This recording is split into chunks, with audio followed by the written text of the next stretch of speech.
बिस्मिल्लाहिर्रहमानिर्रहीम। अस्सलाम वालेकुम। आज हम क्वेश्चन नंबर 4 से ऑनवर्ड चलेंगे। क्वेश्चन नंबर 4 की स्टेटमेंट है forces X Y G P plus X Q plus Y P plus G act at a point in the directions of the sides of a regular hexagon taken in one way round show that their resultant is a force P plus Q in the direction of the force Q plus Y. 6 forces given है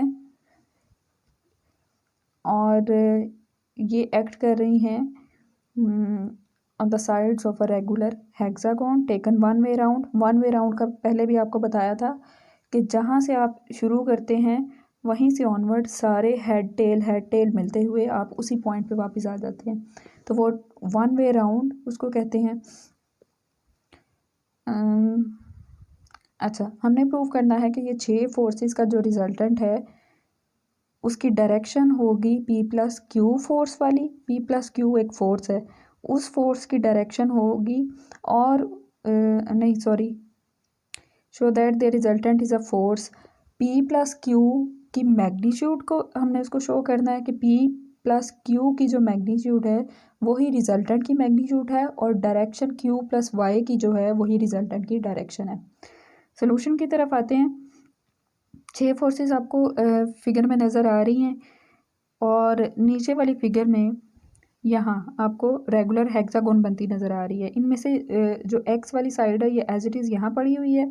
आपने Y को इसी तरह parallel move करते हुए x के head पे लिया और इसी तरह जी को आप पैरेलल मूव करते हुए ऊपर ले गए। ये पी प्लस वाई जो है इसको मूव करते हुए ऐसे ऊपर जो आपको यहाँ नज़र आ रही है और इसी तरह बाकी फोर्सेस को आपने पैरेलल मूव करते हुए रेगुलर हेक्सागोन बना ली। इनके एंगल्स की बात करें तो हेक्सागोन के अंदर सारे एंगल्स जो हैं या यू कैन से यहाँ पे देखें ये एक्स है, एक्स का वाई के साथ जो एंगल है वो 60 डिग्रीज़ है। ये हेक्सागोन के साथ ऐसे ही होता है कि आपकी जो एक साइड है उसके साथ हर अगली साइड में 60 एंगल जो है वो ऐड होता जाता है। यहाँ पे इन दो फोर्सेस के दरमियान 60 एंगल है तो यहाँ जाते हुए 60 और ऐड होके 120 एंगल हो गया। यहाँ पे 180 240 300 एंड अगेन 360 या 0 डिग्रीज़। सोल्यूशन में देखें resolving all the forces along and perpendicular to any direction से एक्स। यहाँ पे आप किसी भी एक फोर्स को रेफरेंस मानते हुए सारी फोर्सेस को अलोंग एंड परपेंडिकुलर उसमें उस फोर्स के रिजॉल्व कर सकते हैं। वो कहता है हम एक्स को लेके या एक्स को रेफरेंस मानते हुए सारी फोर्सेस को एक्स के परपेंडिकुलर और अलोंग कंपोनेंट्स में रिजॉल्व कर लेते हैं। सिंपल सी बात वही जो हम पहले फार्मूला यूज़ करते हैं कि सारे जो हॉरिजॉन्टल या अलोंग कंपोनेंट होते हैं उनको हम कॉस की फॉर्म में ले लेते हैं और जो वर्टिकल कंपोनेंट्स होते हैं या परपेंडिकुलर टू दैट जो भी आपने रेफरेंस माना हुआ है उस पर परपेंडिकुलर कंपोनेंट्स को हम साइन की फॉर्म में लेते हैं। सो जो रिजल्टेंट का एक्स कंपोनेंट है उसको भी अगर हम लेट करें let theta be the angle of the resultant with X then R cos theta resultant का एक्स कंपोनेंट यानी अलोंग कंपोनेंट बन जाएगा विद द फोर्स एक्स और वो किसके इक्वल होगा, वो सारी फोर्सेस के अलोंग कंपोनेंट्स। तो सारी फोर्सेस के जो अलोंग कंपोनेंट है वो एक एक फोर्स को अगर हम देखें तो एक्स का अपने साथ एंगल 0 डिग्रीज़ है तो एक्स कॉस 0 डिग्रीज़, वाई का 60 डिग्रीज़ है, कॉस 120 डिग्रीज़ है, पी प्लस एक्स का 180 है, क्यू प्लस वाई का 240 है और इसी तरह पी प्लस जी का 300 डिग्रीज़ हो जाता है एंगल। सो ये सारे जो ट्रिग्नोमेट्रिक रेशोज़ या फंक्शंस हैं इनकी वैल्यूज़ पुट करते हुए ये रिलेशन मिलता है। थोड़ा सा सिंप्लीफाई करें तो ये -1/2 पी प्लस क्यू आपको यहाँ से मिल गया। अब आते हैं परपेंडिकुलर कंपोनेंट्स की तरफ। तो आर साइन थीटा हो जाएगा रिजल्टेंट का परपेंडिकुलर कंपोनेंट ऑन एक्स। तो बाकी हमने ये हुआ वही वाला काम जैसे हम पहले करते हैं, वैल्यूज़ पुट की हैं, इसके बाद कुछ चीज़ें कैंसिल आउट हो गई और जो आर साइन थीटा है उसकी वैल्यू मिली -√3/2 इंटू पी प्लस क्यू। सो हमने यहाँ पे आर की मैग्नीट्यूड और आर की डायरेक्शन निकालनी है और मैग्नीट्यूड को हमने प्रूव करना है कि वो सेम है जो कि पी प्लस क्यू की मैग्नीट्यूड है। तो हमने आर स्क्वायर लिया यहाँ पे, जो कि एक्स कंपोनेंट का स्क्वायर प्लस वाई कंपोनेंट का स्क्वायर से कैलकुलेट होता है। तो यहाँ पे हमने ये वाली यानी एक्स कंपोनेंट का स्क्वायर यहाँ पे पुट किया, और ये जो आपने अभी वाई कंपोनेंट लिया इसका स्क्वायर यहाँ पे पुट किया, तो ये टोटल आपको P plus Q whole square मिला। सो आर को लेने के लिए आपने बोथ साइड्स पे जब स्क्वायर रूट लिया तो r is equal to P plus q आ गया, यानी r की मैग्नीट्यूड वही है जो p प्लस क्यू की मैग्नीट्यूड है। एक चीज़ प्रूव होगी, नेक्स्ट चीज़ की तरफ जाते हैं जो कि एंगल हम प्रूव करेंगे। सो इसके लिए हमने tan थीटा लिया। tan थीटा हम जानते हैं कि y बाई एक्स होता है। सो अगर हम यहाँ पे देखें y कंपोनेंट हमारा ये है, सो इसको x कंपोनेंट से डिवाइड करें तो p प्लस क्यू कॉमन होने की वजह से कैंसिल हो जाएगा, बाकी बच जाएगा ये लिखा हुआ है r is equal to P plus Q direction of r। अब tan थीटा की तरफ आएँ तो ये ऊपर आपका y कंपोनेंट और नीचे x component of the resultant. So p plus Q दोनों में कैंसिल हो जाएगा, 2 भी बाद में कैंसिल हो जाएगा, या अगर हमने क्योंकि थीटा निकालना है तो हम इसको एज इट इज़ भी रख सकते हैं, यानी tan बनाने की कोशिश भी कर सकते हैं। फॉर अदरवाइज़ ये 2 कैंसिल करके माइनस स्क्वायर रूट ऑफ 3 का आप tan इन्वर्स कर सकते हैं। सो ये वैल्यू है साइन 240 की और नीचे वैल्यू है कॉस 240 की। सो tan 240 आ गया, सो थीटा आपका 240 डिग्रीज आ गया।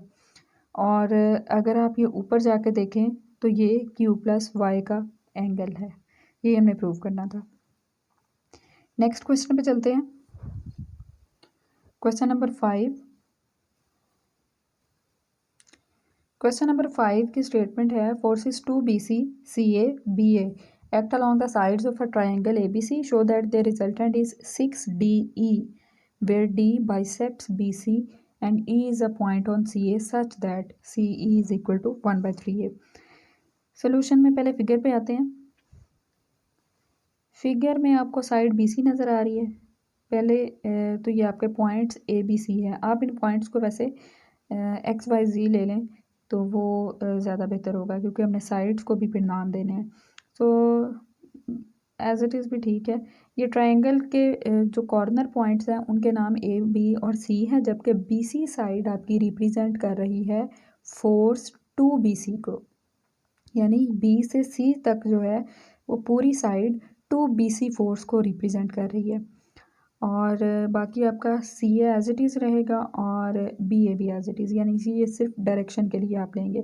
अच्छा, अब डी पॉइंट पे आते हैं। डी पॉइंट जो है वो कहता है बाइसेक्ट बी सी, बी और सी को बाइसेक्ट यानी 2 इक्वल पार्ट्स में डिवाइड कर रहा है। ये मिड पॉइंट है बी सी का, और show that the resultant is 6DE, यानी ये फोर्सेस जो है 2 BC CA और BA, इन तीन फोर्सेस का रिजल्टेंट जो है वो 6DE है, और डी का उसने बता दिया। और ई जो है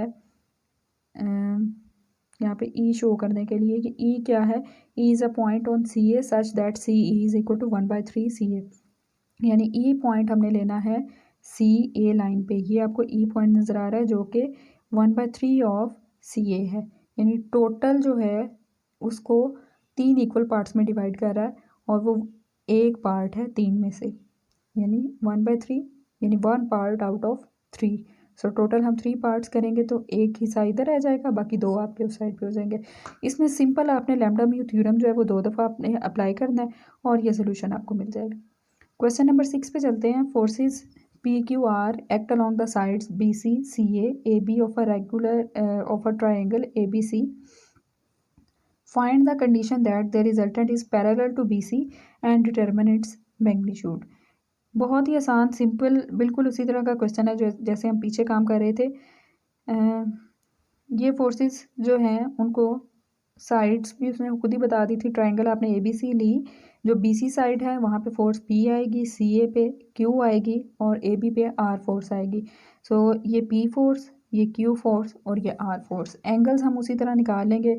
अगर हम ये अंदर वाला एंगल जो है इसको C लेट कर लें, इसको A लेट कर लें और इसको B लेट कर लें, देन इस फोर्स के साथ एंगल जो बनाएंगे वो यहाँ से यहाँ होगा।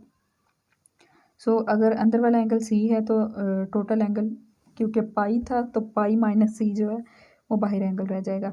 और इसी तरह यहाँ से आपने टर्न करते हुए इस हेड तक आना है, तो अगर अंदर एंगल आपका बी था तो बाहर आपका पाई प्लस बी हो जाएगा। Let X and Y be the components of the resultant along and perpendicular to B C. हमने बी सी को रेफरेंस मान लिया है। Resolving all the forces along and perpendicular to B C, same काम करेंगे। X component जो है आप यहाँ पे एक्स को आर कॉस थीटा भी ले सकते हैं और एक्स भी ठीक है। So p cos 0 degrees plus q into cos pi minus c plus r cos pi plus b. यहाँ से इसको सिंप्लीफाई किया तो ये रिलेशन मिल गया। इसी तरह जो आपका परपेंडिकुलर कंपोनेंट था वहाँ से ये रिलेशन मिल गया। फाइंड द कंडीशन, यहाँ पे उसने कहा था their resultant is parallel to B C. हमने रिजल्टेंट को बी सी के पैरेलल रखते हुए कंडीशन फाइंड आउट करनी है कि वो किस कंडीशन पे या क्या रिलेशन बनाता है, और मैग्नीट्यूड भी हमने उसकी निकालनी है। अच्छा, resultant is perpendicular to B C if perpendicular component is 0।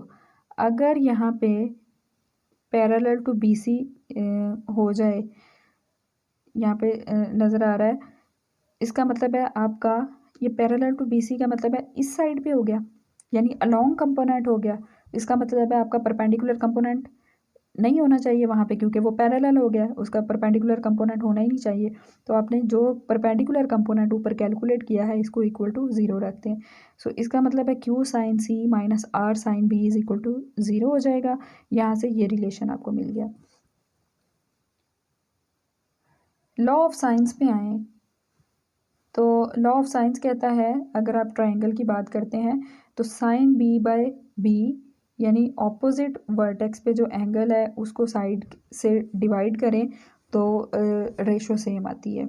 सो वो कहता है सबकी रेशो सेम आती है और हम लेट कर लेते हैं कि वो रेशो के ये आपकी 1/2 आ सकती है, 2 आ सकती है, 1/3, किसी भी तरह का कोई नंबर यानी कांस्टेंट आ सकता है। सो हमने वो कांस्टेंट जो है वो लेट कर लिया, वो के इक्वल है।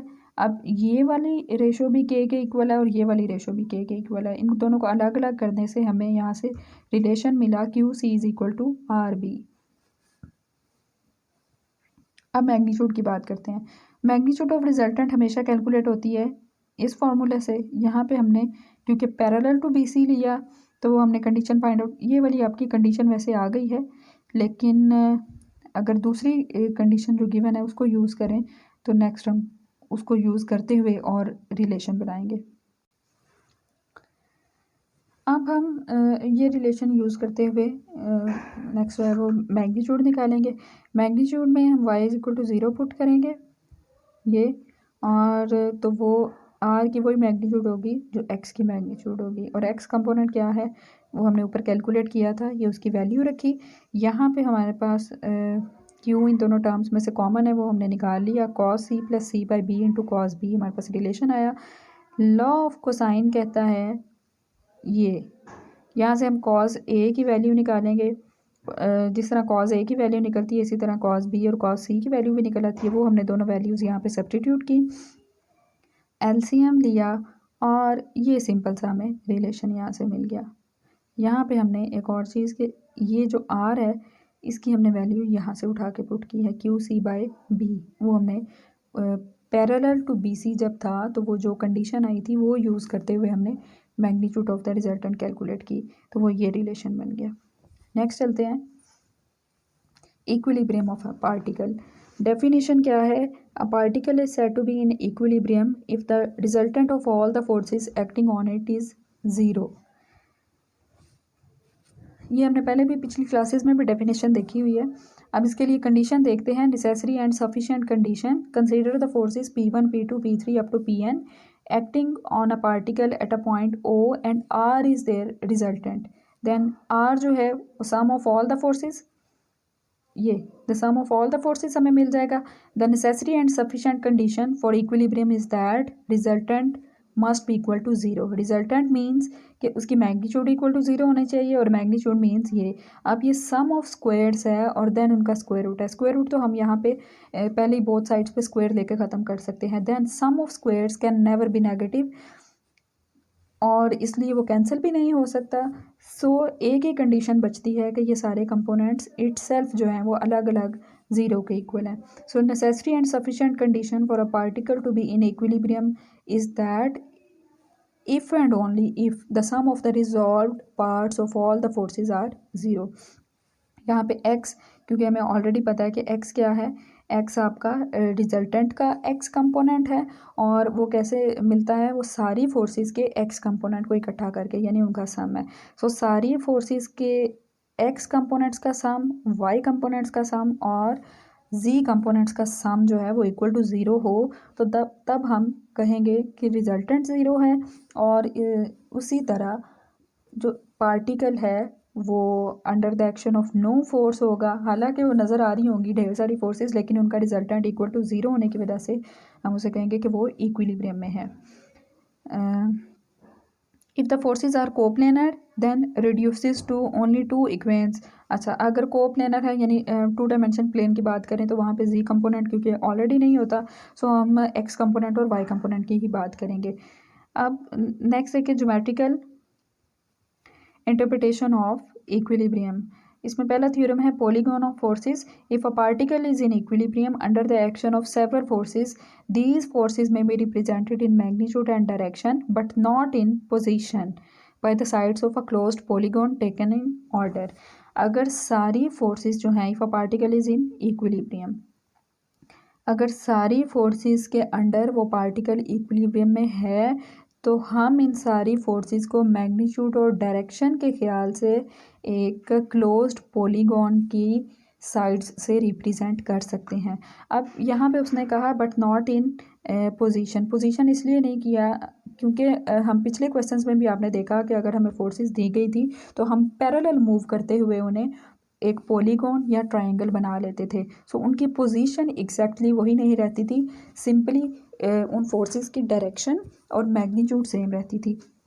सो इसलिए वो एक छोटा सा सेंटेंस यहाँ पे ऐड कर रहा है बट नॉट इन पोजीशन। सो अगर एक पार्टिकल पे ढेर सारी फोर्सेस एक्ट कर रही हैं तो हम इन सारी फोर्सेस को मैग्नीट्यूड यानी सेम मैग्नीट्यूड और सेम डायरेक्शन रखते हुए एक पॉलीगॉन से रिप्रेजेंट कर सकते हैं, जिनकी सारी साइड्स उन्हीं सेम फोर्सेस को, यानी उन्हीं सेम फोर्सेस का मतलब है कि सेम मैग्नीट्यूड और सेम डायरेक्शन रखते हुए रिप्रेजेंट करेंगी एक पॉलीगॉन से, बट अब उनकी पोजीशन जो है ईच फोर्स की वो नहीं रह जाएगी। सो इसको आगे फर्दर जो है एक और थ्योरम में यही वाला थ्योरम है ये, लेकिन ये ट्रायंगल के लिए है, वो पॉलीगॉन के लिए था, यानी ज़्यादा फोर्सेस हैं वो आपकी 3 4 5 सारी हो सकती हैं, सॉरी 3 से ऊपर 4 में या 5 जितनी भी हों। If a particle is in equilibrium under the action of three forces, these forces may be represented by magnitude and direction but not in position by the sides of a triangle taken in order। इस तरह के अगर आप देखें तो इस question में हमने ये फोर्सेस थी जिनकी पोजीशन हमने सेम नहीं रखी थी, क्योंकि हमने इनको पैरेलल मूव करते हुए यहाँ पे एक पॉलीगॉन बनाएगी, यही वाला वो थ्योरम कह रहा है। अब आते हैं लेमिस थ्योरम पे। If a particle is in equilibrium under the action of three forces, each force has a magnitude proportional to the sine of the angle between the other two. ये वो है थ्योरम जिसकी मैंने शुरू में भी बात की थी कि हम एक आगे जाके थ्योरम देखेंगे। इसकी सिर्फ स्टेटमेंट आपने इतनी समझनी है, बल्कि ये इसके प्रूफ में ही क्लियर हो जाएगा। प्रूफ की तरफ आते हैं। Consider we are given three forces P1 P2 P3 under the action of these forces the particle is in equilibrium. Then these forces can be represented in the sense of magnitude and direction but not in position by the sides of a triangle as shown in figure। जैसे अभी हमने theorem apply किया। अच्छा, each force को हम triangle की side से represent कर सकते हैं। अब जब हमने ट्रायंगल उससे बना ली इस तरह की, ईच फोर्स को हम ट्रायंगल की साइड्स से रिप्रेजेंट कर सकते हैं। ये भी हमने पिछले पेज पे जो थ्योरम था उसमें पढ़ा। Then sides A, B, B, C, C, A are proportional to the forces, यानी each force is proportional to the sides by law of sines। law of sines तो कहता है that each side is proportional to the sine of the angle between the other two। so अब हम यहाँ पे you can say वो transitive property use करते हुए, वो वैसे रेशो में नहीं आती, इक्वालिटी में वैसे वो आती है। अच्छा, क्योंकि ये सारी फोर्सेस साइड्स के प्रोपोर्शनल हैं और साइड्स आपकी sine of the angle between the other two के प्रोपोर्शनल है। So each force is proportional to the sine of the angle between the other two, और ये रिलेशन मिल जाता है। यानी फोर्स को जब हम sine of the angle between the other two से डिवाइड करेंगे, सारी फोर्सेस को ऐसे करेंगे, तो ये सेम आपको आंसर देगा। इससे रिलेटेड जो आपकी एग्जाम्पल नंबर 1 है, इसकी स्टेटमेंट देखते हैं। ABC is a triangle and P is any point in its plane. If D, E, F are the middle points of the sides, prove that the forces these are in equilibrium। यानी हमने इन सारी forces का सम जो है वो equal to 0 रखना है। Next page पे चलते हैं।